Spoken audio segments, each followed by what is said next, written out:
Assalamualaikum warahmatullahi wabarakatuh. Bismillah, walhamdulillah, wassalatu wassalamu ala rasulillah Sayyidina Muhammad ibn Abdillah wa ala alihi wa sahbihi wa wala wa ba'du. Rabbi shrah li sadri wa yassir li amri wa hlul 'uqdatam min lisani yafqahu qawli waj'al li wajhi nurina. Kita lanjutkan kajian tafsir Mawaqi' Bidiraih. Insyaallah hari ini akan menjelaskan surah An-Nisa ayat 50 sampai 52.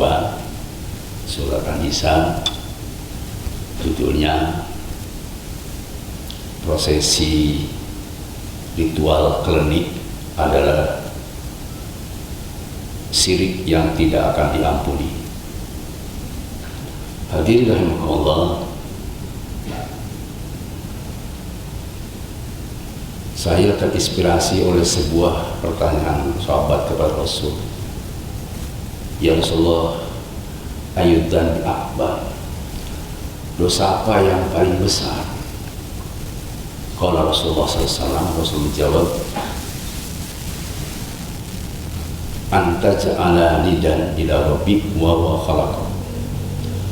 Kamu membuat tandingan kepada Allah, padahal Allah itu sudah menciptakan kamu.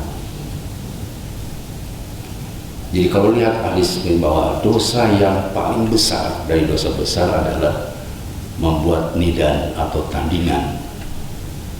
Dalam bahasa kita isyrak atau musyrik. Nidan itu artinya muqawamah, membuat tandingan kepada Allah. Jadi seandainya di Indonesia ini akan terjadi ada 15 juta orang PKI yang akan menghancurkan konstitusi dan akan menghancurkan Islam. Kalau saya diam, saya dosa. Saya berdosa besar. Seandainya ada 5 juta orang-orang Syiah akan merubah golongan Ahlussunnah wal Jamaah. Kalau saya diam, saya punya dosa besar. Seandainya triliunan atau mungkin ribuan triliun disiapkan oleh kekuatan ekonomi untuk menghancurkan tatanan hukum, dan sehingga mereka tergiur oleh uang dan hukum menjadi tidak adil, kalau saya diam, saya dosa besar. Seandainya ada ribuan dan akan membela gong anjing dan adzan, dan saya kalau dia sudah punya dosa besar. Seandainya begitu banyak masalah-masalah yang kita harus diselesaikan, lalu saya diam, saya punya dosa besar. Tetapi kalau ada persoalan kemusyrikan yang akan merusak tatanan 240 juta umat Islam Indonesia, kalau saya diam, saya punya dosa paling besar. Dan bisa saja karena saya membiarkan kemusyrikan sama dengan saya melakukan kemusyrikan. Dan kalau disebut dalam surah Al-Nisa ayat 48, innallaha la yaghfiru ayyushraka bihi wa yaghfiru ma duna dzalika liman yasha. Allah tidak mengampuni dosa orang yang musyrik, dan Allah akan mengampuni dosa selain musyrik. Jadi kalau saya membiarkan orang yang berbuat musyrik, berarti saya punya dosa lebih besar daripada orang-orang yang berbuat musyrik itu sendiri. Kita terkenal sebuah ayat yang sering disampaikan para muwali, al fitnatu asyaddu minal qatli. Fitnah itu lebih besar daripada peperangan dan pembunuhan.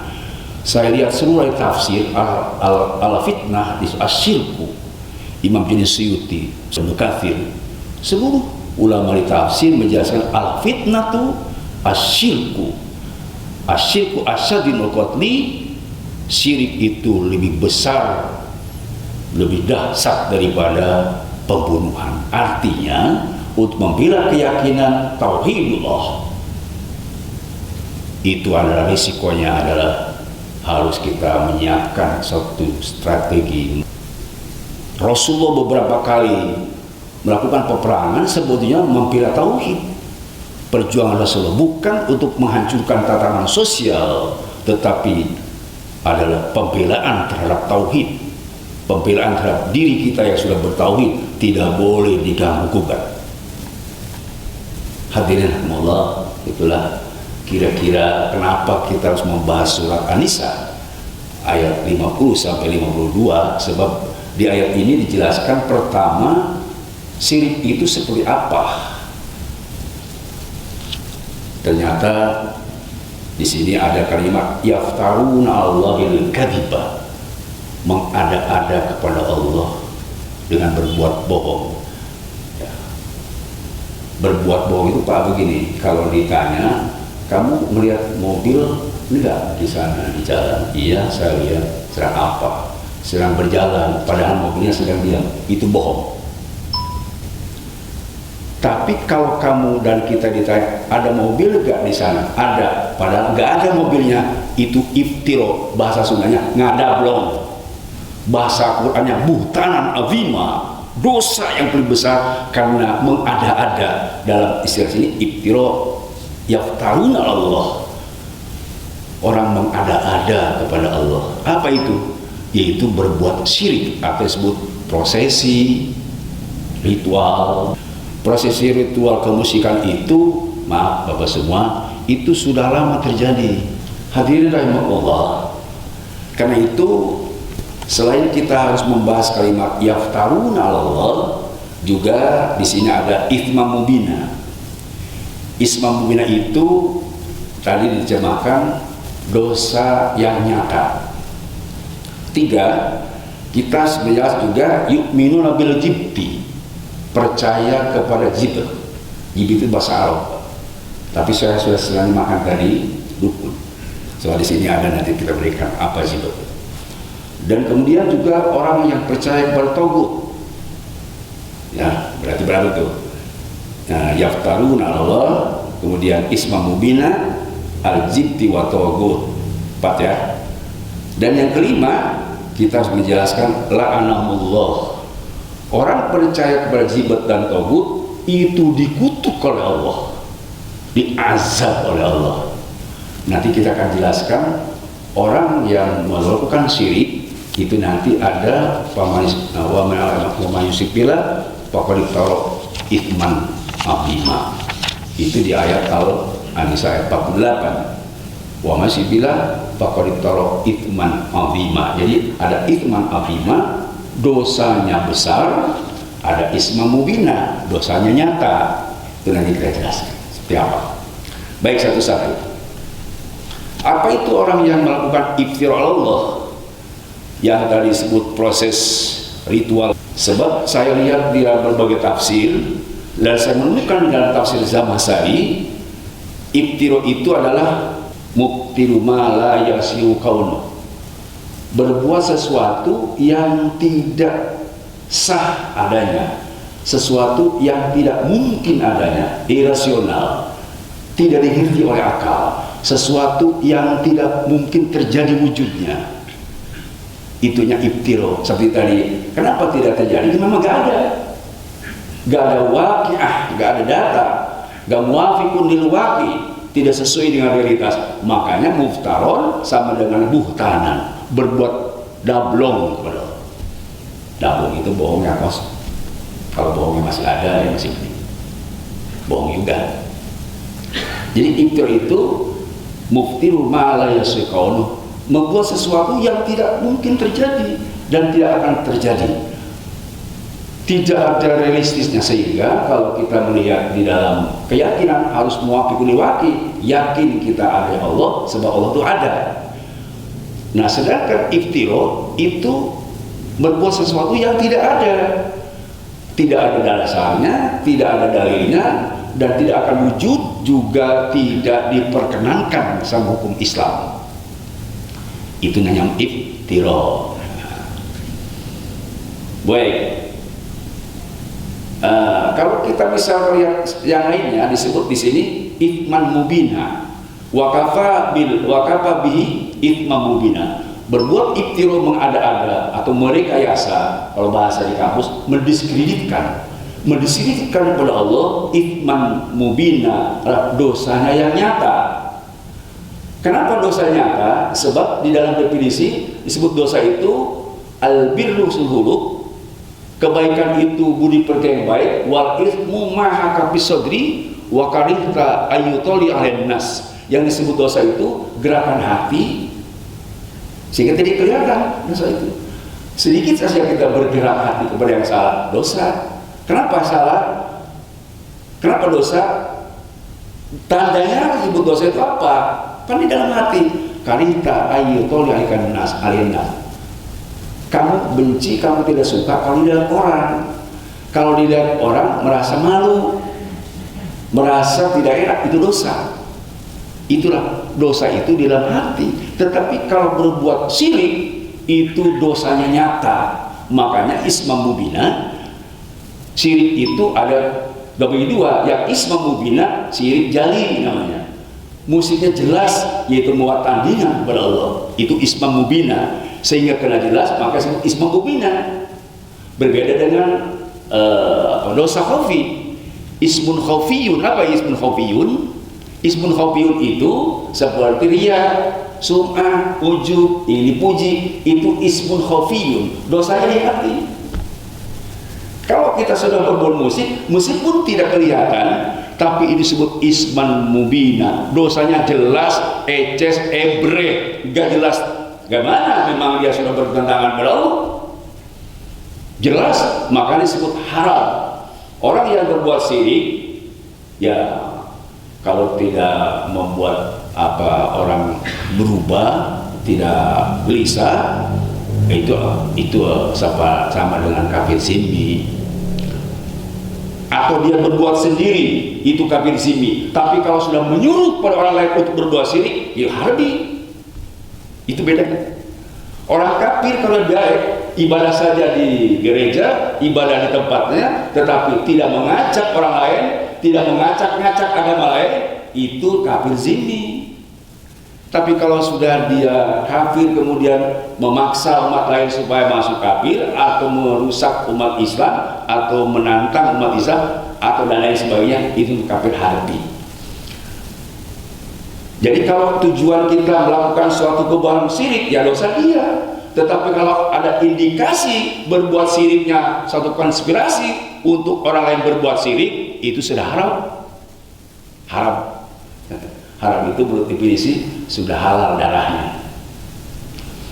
Wallahualam, saya juga tidak mengerti, saya tidak paham apa tujuannya orang yang berbuat ritual itu. Apakah memang hanya untuk sekadar tadi mendapatkan sesuatu dirinya, atau untuk lain, dan atau untuk mengajak umat lain, umat Islam untuk syirik, itu berbeda. Wallahualam, saya tidak tahu. Tetapi saya lihat realitasnya saja. Hadirin rahimakumullah, supaya kebagian waktu yang lain saya tidak akan mengulang, tetapi kita lihat di sini redaksinya sebelum ayat 51 dan 50 ayat 48. Di 48 itu Pak semua, innallaha la yaghfiru ayyushraka bihi. Allah tidak akan mengampuni dosa syirik. Wa yaghfiru ma duna dzalika liman yasha, tapi Allah akan mengampuni dosa syirik bagi orang yang dikehendaki. Saya lihat tafsirnya, bagi orang yang dikehendaki itu gini Pak, apakah diampuni atau tidak diampuni itu bagian Allah, tapi khusus itu untuk orang yang berbuat selain syirik, gitu Pak. Nah, tetapi tafsir yang muktabar, tafsir yang sahih, tidak hanya itu. Orang yang musyrik sekalipun Pak, orang yang musyrik sekalipun, kalau dikehendaki Allah Subhanahu wa Ta'ala bisa saja diampuni, tapi ada syarat. Syaratnya dua, satu istighfar, dua tobat. Itu syaratnya. Artinya kaitan dengan diterima atau diampuni atau tidak tergantung tobat atau tidak ya. Saya lihat di dalam tafsir Zamasari, tafsir Nasafi, tafsir-tafsir lain termasuk Ibnu Katsir mengatakan ini, diampuni atau tidak tergantung dia tobat atau tidak. Sebab apa? Dosa syirik sekalipun kalau dia tobat diampuni. Dosa bukan syirik sekalipun kalau tidak tobat tidak diampuni. Sampai mana? Jadi sebenarnya begitu hebat Allah. Makanya inna rahmati wasiat ghadabi, rahmatku melebihi daripada murkaku kepada orang musyrik sekalipun. Murka datang, tetapi begitu tobat diampuni oleh Allah. Jadi tugas saya hanya memberitahu, kalau memang itu perbuatan syirik, segera tobat. Tiada lain kecuali segera tobat. Innamat taubatul ladzina ya'malus su'a bijalah tsumma yatubuna min qarib. Sehingga tobat yang akan diterima oleh Allah, orang yang berbuat salah, orang yang membuat musik, terus dia berbuat syirik, lalu tobat, itu diampuni oleh Allah Subhanahu wa taala. Begitu. Sekali lagi. Jadi surat ayat 48 yang menakutkan kan? Redaksi menakutkan. Allah tidak mengampuni dosa orang syirik. Menakutkan kan? Tapi Allah mengampuni dosa selain syirik. Tapi ingat ada 5 yasa. 5 yasa itu bisa saja orang yang berbuat syirik diampuni kalau dia tobat saat ini juga. Dan bisa saja orang tidak akan mengampuni orang selain syirik. Misalnya dosanya kecil, tapi sampai 70 tahun tidak tobat, 75 tahun tidak tobat, sebelum meninggal tidak tobat, tidak diampuni meskipun kecil. Begitu rahmat Allah Subhanahu kepada orang musyrik sekalipun, sebelum nyawa ditenggorokan segera tobat dia. Kalau dia tobat, risiko dari Allah isman mubina, jelas, dan Allah akan mengancam isman azima. Ujungnya tuh. Coba lihat surat ayat 8-nya. Wa may yusyrik billah faqad iftara isman azima. Barang siapa orang yang musyrik kepada Allah tidak segera tobat, maka dia akan mempunyai isman azima, dosanya besar, akbarul kabair, dosa yang paling besar dari dosa-dosa besar. Alhamdulillah, Pak, kalau kita sudah ngaji maka ketemu ya. Oh, dikira Ustaz pakai dikira itu kalau berbuat syirik tidak diampuni, tidak diampuni dosanya mutlak. Enggak, 5 yasa. Saya juga membaca tafsirnya Pak, teliti betul kayaknya. Ternyata begitu saya analisis, semua ahli tafsir sama. 5 yasa itu baik mendapat ampunan atau tidak ampunan bagi orang yang kehendaki. Allah berkehendak mengampuni dosa, bisa saja. Tapi memang ini akbarul kabair, dosa yang paling besar dari dosa-dosa yang lain. Membunuh dosa besar, oke, iya. Berzina dosa besar, iya. Korupsi ratusan triliun dikorupsi, dosa besar, iya. Tapi tetap Allah akan mengampuni. Tapi ini dosa yang paling besar sekalipun tetap diampuni oleh Allah. Syaratnya ditobat. Kalau tidak tobat, ya tidak ampuni. Supaya tidak Bapak merasa kaget ya. Jadi kita hanya memberi informasi saja kepada mereka yang sudah melakukan ibadah syirik. Baik, selanjutnya sekarang. Apa yang disebut yu'minu bil jibti? Nah, bil jibti, apa jibti itu Pak? Nah, ya, baru sekarang yang jibti. Saya akan baca di dalam tafsir Ibnu Katsir, jibti itu menurut Muhammad Isa dari Umar bin Khattab, al jibtu as-sihr. Jibti itu atau sihir. Wa tawbut atau tawbut, sihir. Ya. 2, menurut Ibnu Abbas waktu di Madinah saya katakan al jibtu asyirk wal asnam. Jibtu adalah syirik dan menyembah berhala atau patung. Beda dengan majusi Pak. Nah, tadi disebut majusi disebut syirik, beda agama, beda cara ya. Ketiga, menurut Imam Syafi'i, apa al-jibtu? Al-kahin, dukun. Dukun dengan uruf beda Pak. Kalau dukun bedanya ini, kalau dukun hanya pakai mantra dan ucapan-ucapan atau cara-cara tadi untuk sederhana begitu, maaf. Sederhana dukun itu. Tapi uruf itu pakai ilmu Pak, pakai cara yang lebih tinggi. Kalau dalam ilmu lain bahwa dukun itu setannya cuma 2-3 orang saja. Tapi kalau uruf setannya banyak. Atau kalau dukun setannya yang bodoh-bodoh. Kalau uruf setan yang pinter-pinter. Ini beda. Setan-setan juga, cuma beda bentuk dan jenis setan dan beda kemampuan setan.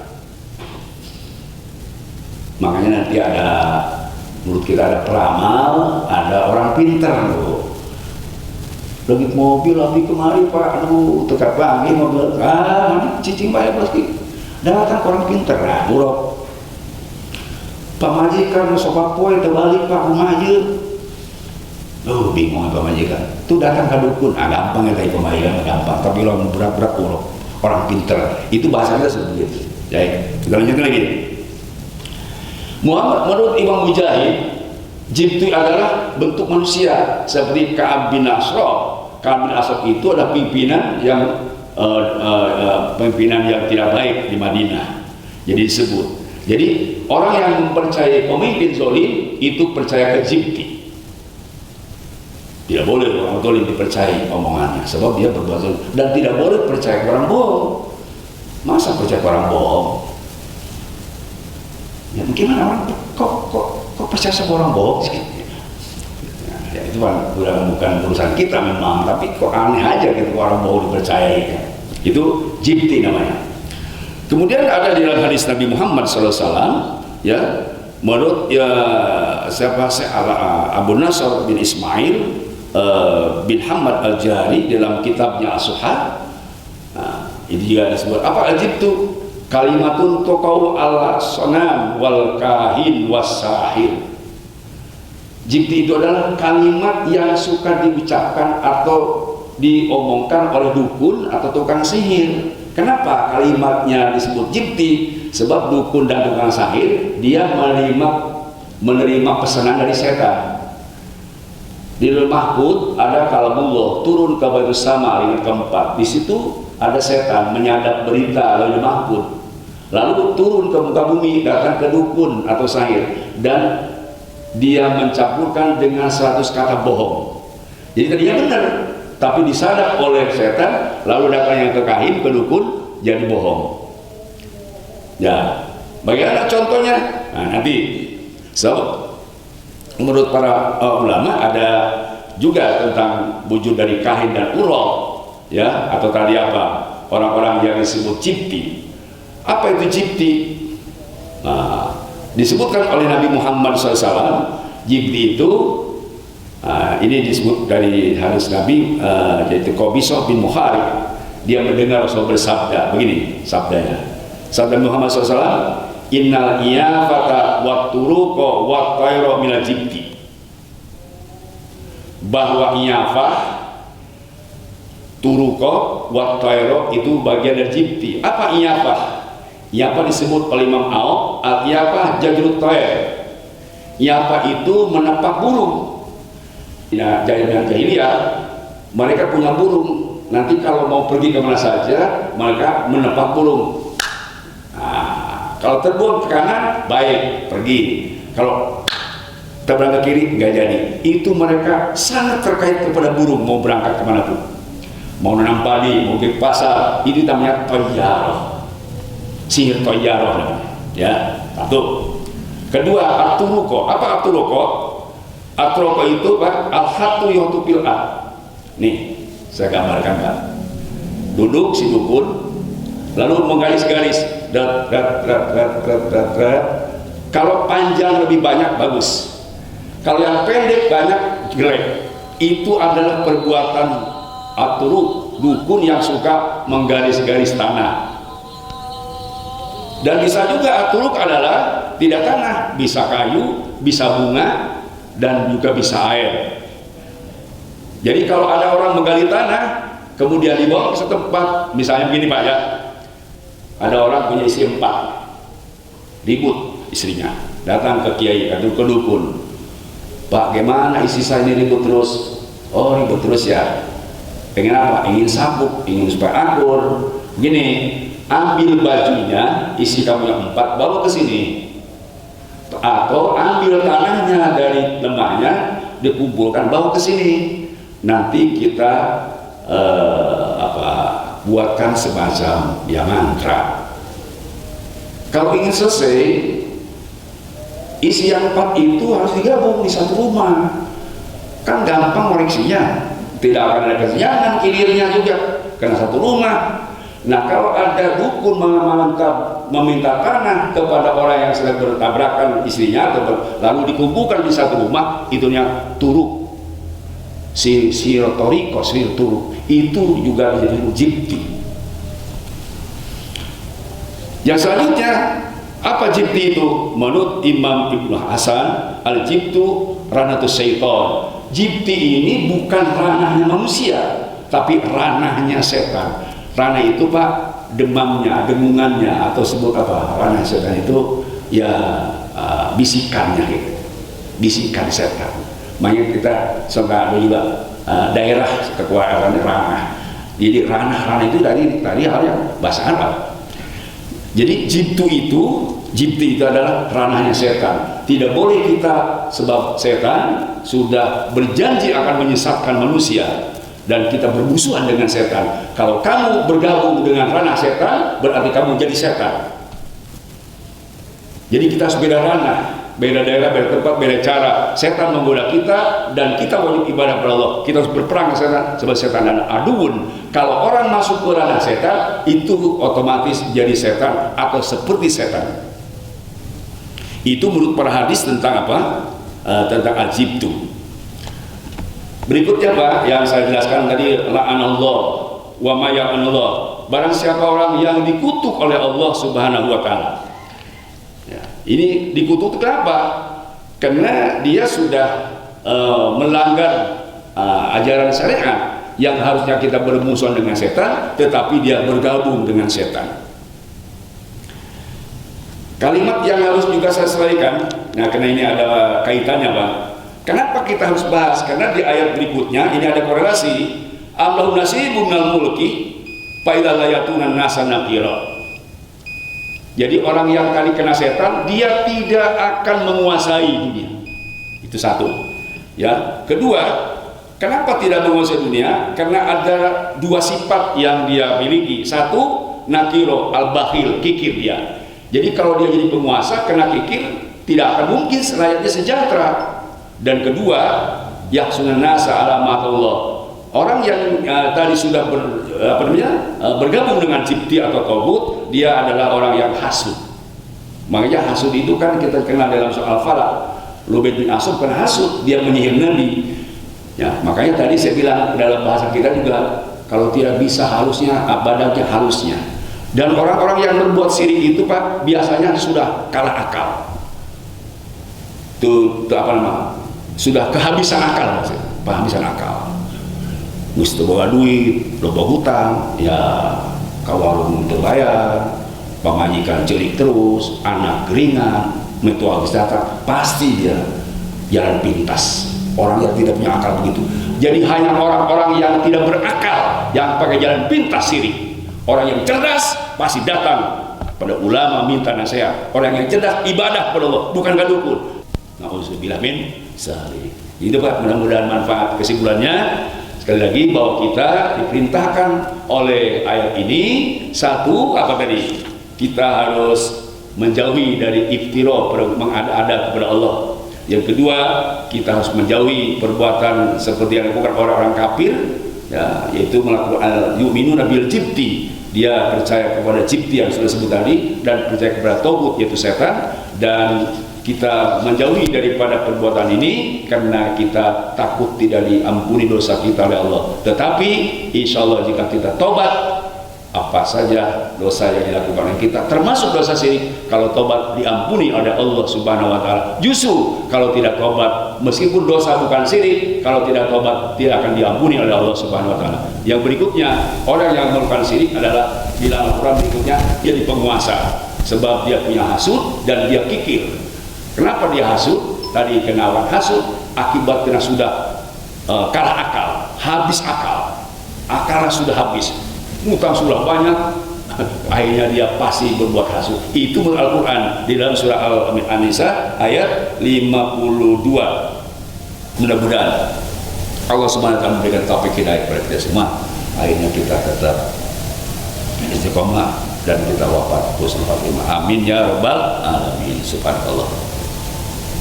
Sallallahu alaihi wasallam. Alhamdulillahirabbil alamin. Assalamualaikum warahmatullahi wabarakatuh.